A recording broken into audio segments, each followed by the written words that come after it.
Welcome to Business SOS. This is Rich Sierra, President of Florida Small Business Legal Center. This is episode 79 of Business SOS. Thank you for listening. Today we're going to continue a conversation with David Kinigson. He's the author of The Power of Asking What, Overcome Your Challenges and Fears, Conversations for Mindset in Action.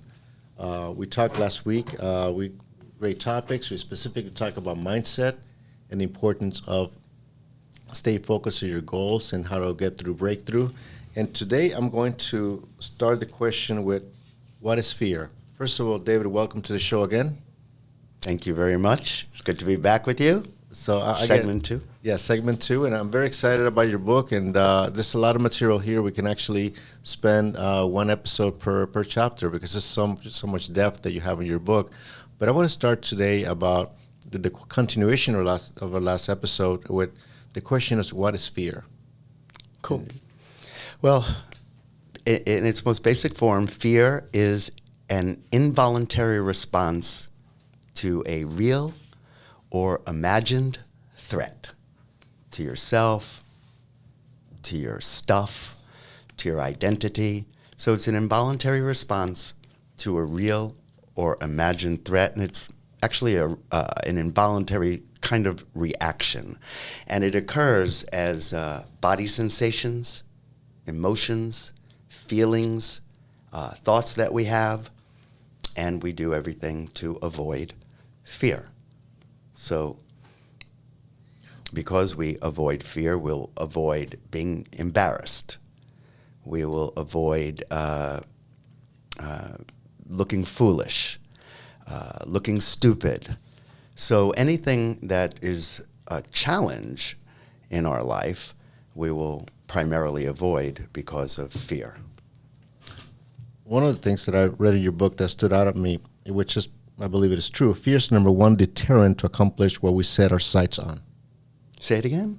Fear is the number one deterrent to accomplish what we set our sights on. Yeah, absolutely. We set our sights on something, and then if you're a human being, you just kind of naturally have concerns and fears. People won't like what I do. You know, if you notice yourself ever when perhaps somebody said, was leading a program, a class or a workshop or a meeting, and said, who has a question? Raise your hand if you have a question. And nobody has a question. And on the break, you find out everybody had a lot of questions, right? Sure, yeah. I don't know what he meant by that. But people are afraid to look foolish. And it's that kind of fear that stops us in life from, it's the biggest deterrent to accomplishing our goals. And you mentioned also the fear doesn't even have to be real. It has to be, you have to believe that it's real. It can be perceived fear. Perceived fear, yeah. Which in most situations, it is perceived fear.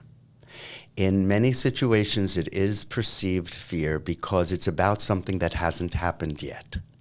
I mean, that's basically anxiety, you know? Being anxious about an imaginary future that hasn't happened yet. So if you recognize that we go through life in some of perhaps the most important areas of our lives, our health, our success, our relationships, fearful that we won't be liked, fearful that we will look stupid, fearful that he or she will break up with me, things like that, then you won't take risks that are perhaps necessary to accomplish what you want to accomplish in life. I remember my first CLE when I graduated from law school, and I don't know, it was one of the requirements that we had to do when we started practicing law. And the speaker said, and that stuck with me, he said, life is a spectrum of risk. And that quote just stuck with me, now 20 years in practice, because everything we do requires some type of risk. Otherwise, you just don't get up. Even getting out of bed might be a risk you might fall. So it depends the type of risk that we're willing to take and the choices that we make. And sometimes fear can be paralyzing. And I see that with my clients, with business owners, sometimes I tell them, okay, there's a time to think, there's a time to act. We don't have time. You need to act. Yeah. You need to make a decision. We don't have time to think. Because a lot of times, when I present various options to clients, whether it's a settlement, whether it's a decision to take certain action, or we're meeting a specific deadline, which requires us to prepare pleadings, which require time to prepare them, and they want to sleep on it or think about it, and I'm like, we don't have the time. The circumstances are not going to change tomorrow morning. If you think about it, I need an answer now because we just don't have the luxury of time. The calendar doesn't stop for anybody. We will continue. So, and what I try to do is really provide the information necessary for them to overcome that fear of the unknown, which is really what most of us have, in a sense.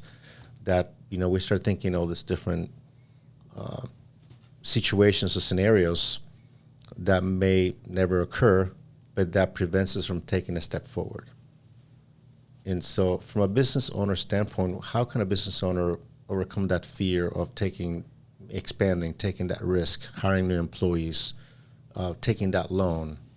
What can a business owner do to really move forward and not be paralyzed by fear? Well, I think probably the first thing that they could do is read your book, Business SOS, and hire you as their lawyer, because you will coach them to overcome their fears that they have in business. That would be a good first step. I think the second step would be to read my book. Thank you. I didn't even plan that. That was good. Nor did I, but I mean, you're hired. You're a great lawyer. Thank you. Because you are speaking to that human frailty that stops us all. Yeah. And you said it really, really well as a deterrent to what we want to accomplish. We're paralyzed by the unknown, by fear.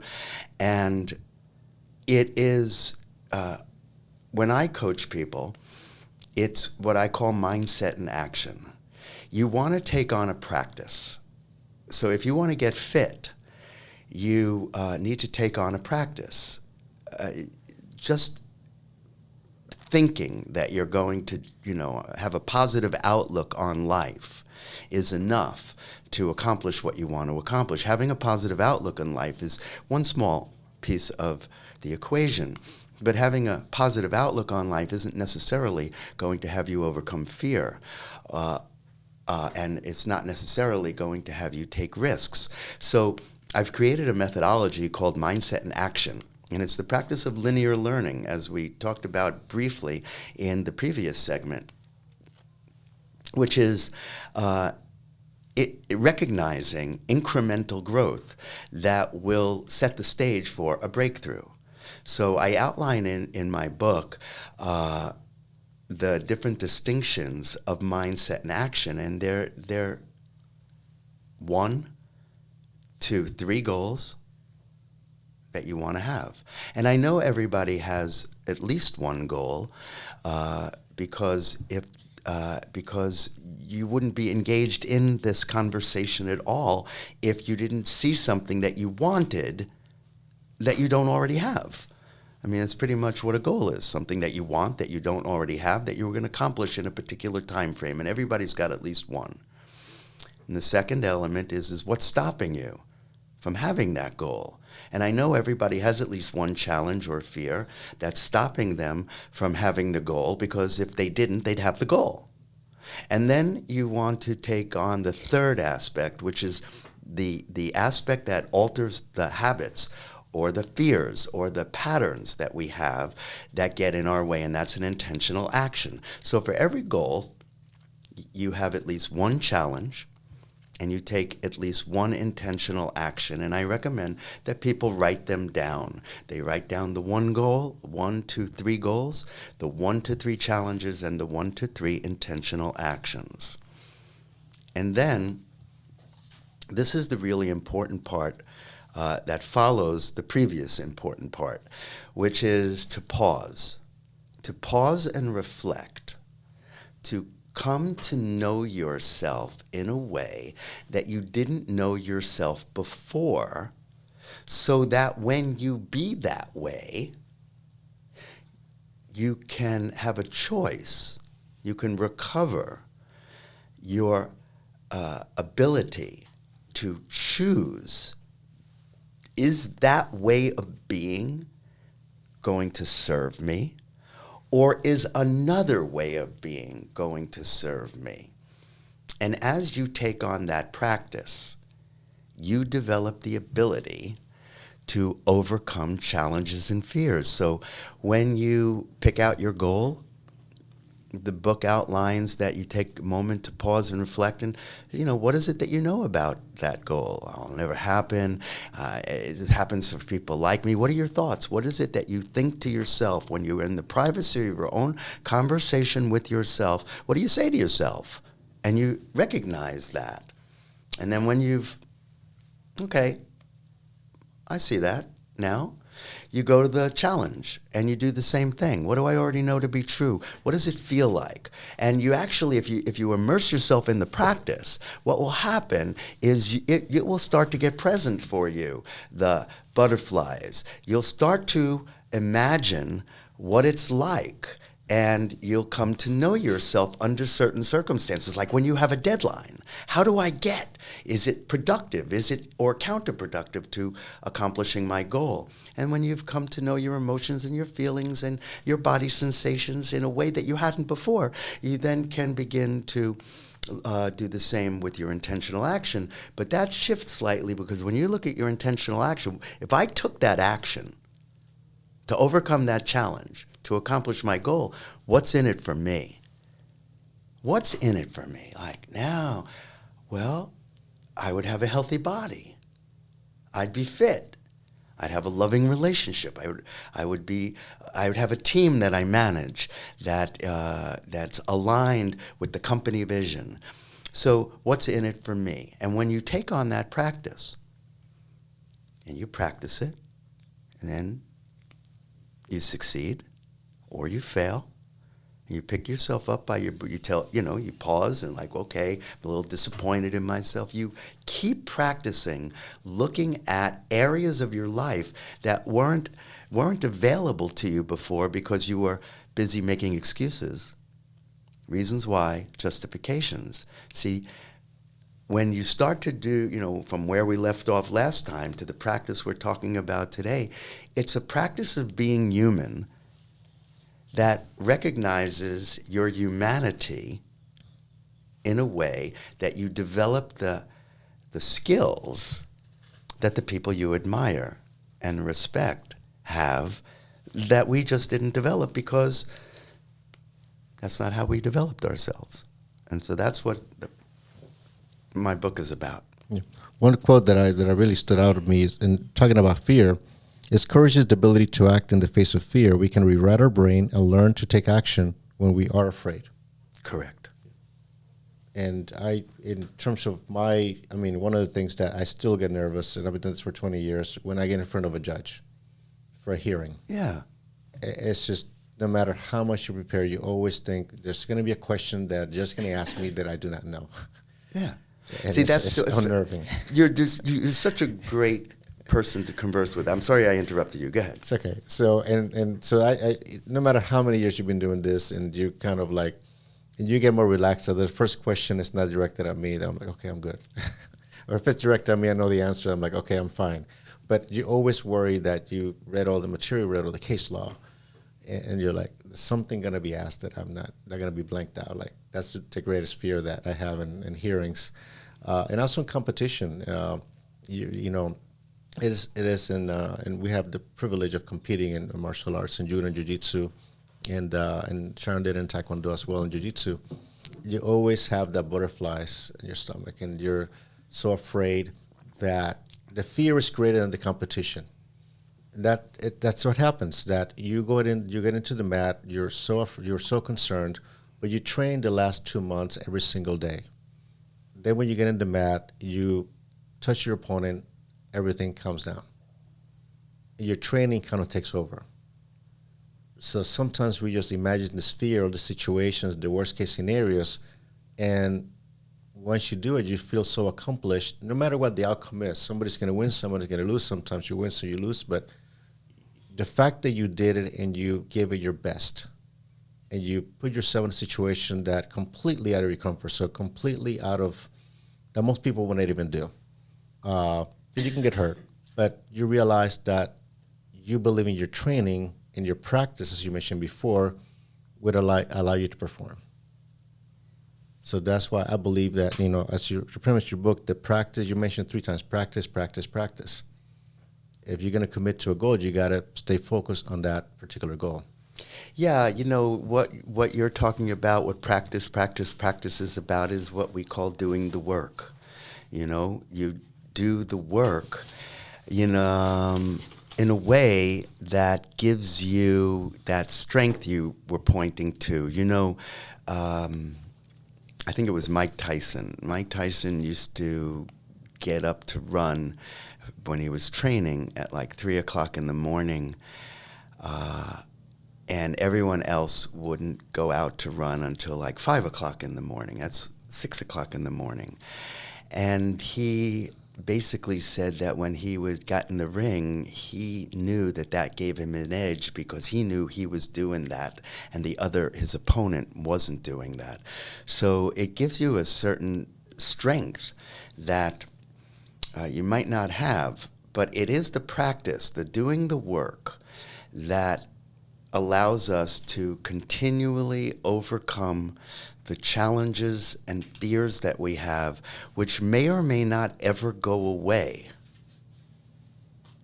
But your ability to relate to them is such that they no longer stop you. You mentally get stronger. You expand your mind as well. You become comfortable with that pressure through experience. Yeah, exactly. That's where experience comes in. Otherwise, you'll never grow. It's part of the growth process that sometimes we don't see in ourselves, but other people see it and recognize it. So I wanted to ask you as well, in chapter 16, you talk about vision and purpose. Yeah. What is the difference? Well, they're very similar, and they're often interchangeable. But when we recognize that the distinctions we make in language open up certain opportunities, making those distinctions are important. So they're not necessarily interchangeable, but they're very, very aligned. And the biggest difference is between vision and purpose is that vision is how we imagine the future. It's how we visualize the goal that we want to have. It's actually how we visualize or imagine our purpose. So if you have a purpose, visualizing or envisioning that purpose is useful. A purpose is seeing something outside. It's like a very ginormous goal. It's the goal that keeps on giving. So if you have a goal to speak to a group of professionals about trauma with regard to youth at risk, and what would empower the professionals to empower the young people to overcome their trauma, and you want to do it by the end of the year, that's a goal. If what you wanted to do was transform the system in which youth at risk and the professionals that interact with those challenged, traumatic young people, that's ongoing. That basically never ends. As long as there are young people, you will be working toward transforming the system. And if your purpose is to transform that system, it might start in your community and then your state and then the country and then the world. So that's a purpose that is bigger than yourself, and there's always more purpose to go. Having a visualization, a vision board to manifest that purpose would work hand in hand with each other. But simply visualizing without the purpose and without doing the work to make that happen, to have it happen, are all different aspects of it. So you got the vision, which is about imagining or visualizing your purpose. And the purpose gives you who you're going to be to overcome the challenges and fears that will deter you or attempt to deter you from accomplishing that purpose or fulfilling that purpose. I read somewhere that, pretty much everything we have accomplished or any goal that we have begins in your mind first. Truly. So you have to visualize it first because it has not occurred yet. And based on that vision that you have, then you begin to take action and have the purpose. So everything begins in your mind. So I think it, especially with business owners, even the one here, Populi, which is our studio today. Brian and Christina had the vision to create a podcast studio for business owners that they can actually, have podcasts in a turnkey fashion. And it has been truly, for me, has been great to be their clients now for close to 2 years. So I'm getting close to my episode 100. But that was a vision that they started and they created. But it began with their minds, with the thought. And then we see it here to reality, which allows us to be here today. Yeah. Just an example. So, I do love working with business owners because they work with their vision. They are working hard to develop that vision. And I get to talk to them when they're facing challenges because that's basically what I do, working with them to try to get them out of those challenges, those problems, so they can move on. But I do have a lot of respect for business owners for that reason because they took a risk. They had a vision, they had a purpose, they took action, and they went for it. Right. And most people won't. Most people will not do that. And it's very difficult. It's not for everyone, but those who have done it, and it's a very unique group of people that decide to pursue it and take the risk to pursue that. One thing that chapter 17, you talk about the difference between inspiration versus motivation and authenticity. Oh, yeah. So tell me more about that. Inspiration and motivation. We'll start with that. Everyone's heard about motivational workshops and motivational speakers, and you need to be motivated. And there's absolutely nothing wrong with being motivated. Most of us need to be motivated. Not everybody needs to be motivated, but most of us need to be motivated. And what do you need to be motivated to do? You need to be motivated to do something that you don't want to do. So if you want to train for the marathon, the New York City Marathon, and you have to be at work at 9 o'clock in the morning, and you normally got up at 7 o'clock in the morning to go to work, if you wanted to train for the New York City Marathon, you might have to get up at 5 o'clock in the morning to go running before you go to work. And nobody wants to get up at 5 o'clock in the morning when the alarm clock goes off at 5 o'clock in the morning. Most people do not jump for joy, and they have a coach and they get motivated. And you need to be motivated to do what you don't want to do. And that's really what motivation is. Motivation is a stimulus that gets you to do something you don't want to do. Inspiration doesn't need motivation. Inspiration is, like I said, being inspired by something in the future. See, when I get up in the morning, I'm inspired by the opportunity of the day. But more specifically, I'm inspired by what I saw I wanted that gives me passion in the moment. Because I have lived out of that inspiration for 50 years, going to work has never been like going to work for me. I mean, if you need to be inspired to run your fingers through beautiful women's hair, then you're in the wrong profession. If you need to be motivated to do that. So the opportunity that I saw for myself at 19 was so big that I lived a life of being inspired by my career. And not everybody has that opportunity.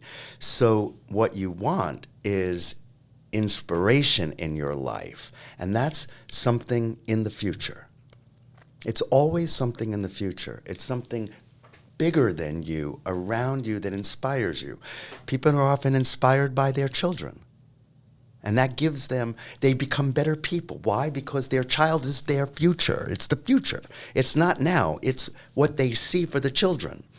So it's always something in the future, or almost always something, or around you. You're inspired by something, and that's what's different than motivation. Motivation is about something you don't want to do, and inspiration gives you passion. The authentic part is a little bit different, but they get lumped in together. And mostly today, we hear about people have done harm in many ways to the distinction, authenticity, or one's authentic self, and it kind of is collapsed or conflated with living our best life. I'm living my best life, and I'm being my authentic self. And I wonder about that, because when the vacation's over, when you're not going out for drinks, when the dessert's not here, when the bills have to be paid and you didn't earn as much money, I'd like to know if you are living your best life. And living your best life is a very, very common, trendy distinction, but it kind of gets in the way of what's available when you live your authentic self in an authentic life. And that has to do more with giving up the pretenses that you have, that you're not often stopped by challenges and fears. If it's another day in paradise and you're living the dream, I probably would think that it ain't all good. And you have pretenses, and to what's authentic, that goes back to, again, keeping it very rudimentary, going back to excuses and reasons why. Every time you offer a reason why it didn't work out, that is a deterrent to your authentic, an expression of your authentic self. And your authentic self includes those challenges and fears, rather than the pretense that it's all good. But I believe it's also recognizing being true to yourself and being honest with yourself. So when you're having these conversations with yourself, and in fact, one of the things that I like about your book, you ask a lot of questions, and it's a great brainstorming tool that if someone said, I don't know what to ask myself, I don't know what questions to ask. Well, here you have in page 87, 27 empowering what questions. You have them right here, so they can ask the question, what is my purpose and what would fulfill me in life? You have what needs to happen to accomplish my goal. So you have a list of questions that they don't have to come up with it. You provide them a blueprint in how to ask those questions. So, I think by asking those questions, some new answers will come up. Absolutely. Once you give up the why, and you shift your conversation from why to what, and those questions are a great springboard to evoke a new thinking, and then, of course, new actions.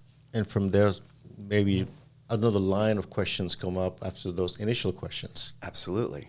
So, I love that fact that you had this question I never thought about before, so I'll be looking at those myself. I want to talk, before we close, so I have a few more minutes, I want to talk about performance excellence. Okay. So tell me more about what is performance excellence from your perspective. Performance excellence goes back to what we've been talking about. It's about overcoming the next hurdle, the next obstacle. There's always more performance excellence to go. And when I use performance excellence in conversational coaching, or when I'm speaking to a large group as a keynote speaker, there's a third word that goes with performance excellence, and that's develop performance excellence. It's the ongoing practice of developing performance excellence. That was the original name that I had for mindset in action. And mindset in action is the practice of developing performance excellence. There's no amount of excellence one can accomplish that will carry the day given the next challenge that you've not overcome. And there's always challenges to overcome. And so when you develop performance excellence, you've developed the practice of overcoming 1 to 3 challenges at a time, taking 1 to 3 intentional actions that will alter habits and interrupt patterns so that you can accomplish the goals that you have or fulfill the purpose that that is your calling, so to speak.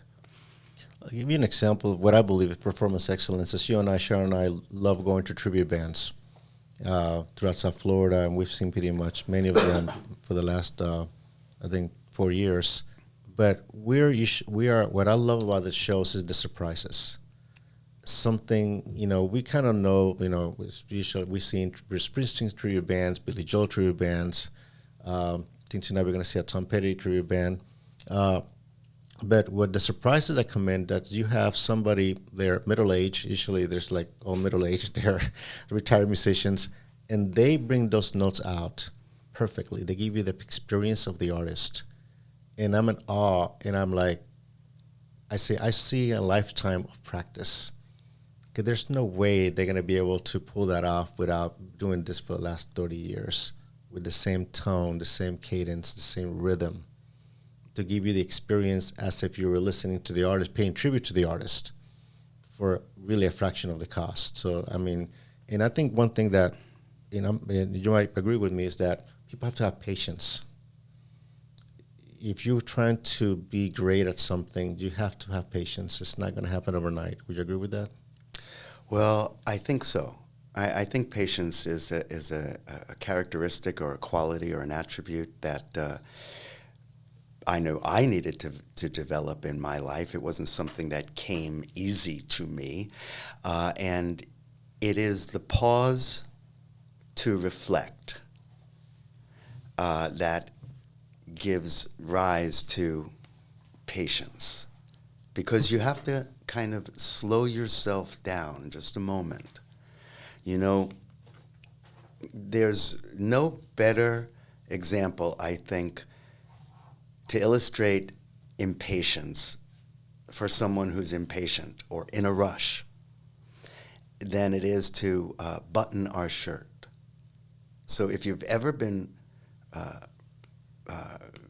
running behind, running late, you get impatient with yourself. And when you're buttoning your shirt to get dressed for a meeting you're running behind for, you don't button your shirt very well. I've been buttoning my shirt my whole entire life. But when I'm in a rush or impatient, I don't necessarily get done with the shirt and button it fast enough. But if I pause and go, look, that's not working, and I take a breath and I button my shirt, you find that you button your shirt quicker than you thought. So actually, patience, developing patience, can speed up the process for all of those people who are impatient like myself. Another thing, also allowing yourself to fail, recognizing that failure is a part of success. Most successful people recognize that. That you're not going to be good at anything the first time you try it. It's just not possible. And, I go back to my martial arts training. As you begin, all you do is make mistakes through your entire journey. Whoops, there goes the book of the martial arts. They're alive. Yeah, it's a live show. Yeah. This will still be in the video. Make mistakes. The entire journey of the martial arts, all we do, we feel that we just didn't get it right. We didn't get this move right. We didn't get this choke right. We didn't get this throw right. But we're learning. And we get injured and we still get up. So that part of that learning process through practice, through patience, is what really brings out, I think, the excellence. Well, I would have to agree, and I'd like to throw one other thing in the mix, the excellence. See, people who are up to something, people who have a commitment to something, are often their own worst critics. I know I can be very, very hard on myself. If you have a standard of excellence that's high for yourself, then you will often fall short. And so your ability to embrace failure or simply not reaching the goal that you wanted to reach, you need to have a good relationship with that. If your commitment is to excellence, if you are committed to average or mediocre, you will find nothing wrong with what you do because you're okay. Everything is good. I'm all right with that. There's no risk. There's no urgency. And so if you have a commitment to excellence, as I would think many of your listeners, and perhaps a critical mass, all of them, are up to something. When you're up to something, and we'll call that something excellence or fulfilling your purpose, you need to be able to pause and reflect and give yourself a break and embrace the failures and embrace the setbacks as part of the process of accomplishing or fulfilling what you're setting out to do. I'm still learning that the hard way. Yeah, man. So what is the name of the book again, David? The Power of Asking What? Overcoming Your Challenges and Fears in a Conversation for Mindset in Action. And how can people obtain the book? It's available on Amazon.com, as well as my other two books. And if a person contacts me, they can order a signed copy directly from me. And how can they contact you? I'm available on social media, davidkinigson.com, on Facebook, on Instagram, and I engage with everyone in my network. That's awesome. Thank you for being a part of the show. It was a long day, but I appreciate it. I could actually do a third episode as well, but we don't want to keep Travis here any longer. I hope you'll have me back. This is my favorite Absolutely. one of my favorite conversations is what can make a difference We will for people. definitely have you back as well. For the benefit of our listeners, I want to spell David's last name is Kinigson. So you're available on all social medias.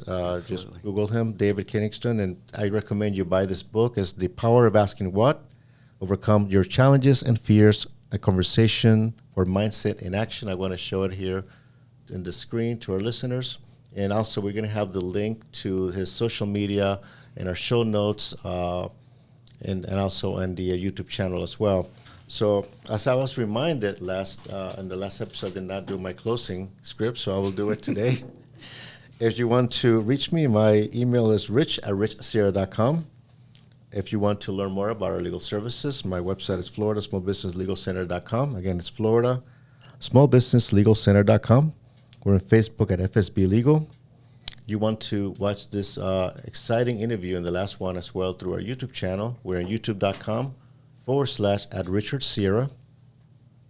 You want to give us a call. Our number is 866-842-5202. Also, Business SOS, 8 common legal mistakes business owners make and how to avoid them. It's available on Amazon, Barnes & Noble. You can ask for your local bookstores as well. Remember to follow us on Apple Podcasts. You like the podcast, please give us a 5-star review, write something, share it with your friends, the business owners. Until next week, this is Rich Sierra. Remember that my goal is to help you succeed.